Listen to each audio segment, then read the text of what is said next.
মাঠে এক কাঠা জমি নিতে গেলে 2-3 হাজার টাকা করে, তার সাথে ওই গাঙে ফেলি সরকারি জায়গা ও ভালোই হবে না, তাহলে আবার বউ ছেলে মিলে কি খাবে না, সে সব চিন্তা সব করতে হয়।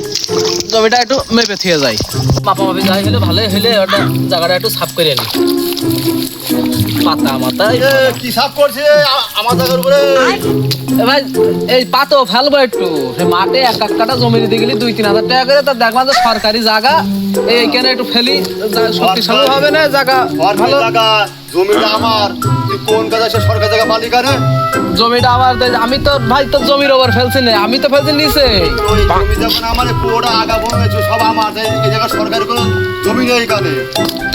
ওপরে তোমার, নিচে তোমার, সরকারি জায়গাটা কোনে? সরকার কোনো জায়গায় নেই, সরকারি জায়গা হচ্ছে ওই যে মাথায় এখানে ওর আগে ওঠ আগে ওঠ। তুই আবার সাফ করে পাতা গুনা বেড়াচ্ছিস, সে কারণটা কি তোর? এই ভাই আমি তো আর নদীর কোলে ফেলছি।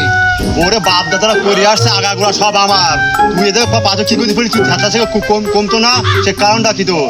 তুমি কি ভেবেছটা কি তেলের মতো হইবাস? তেলের মতো মানে তুই তেলের মতো হইবাস না? সরকারি ফলে সব ওই তেল সরকারি জায়গায় ফেলতে কথা বল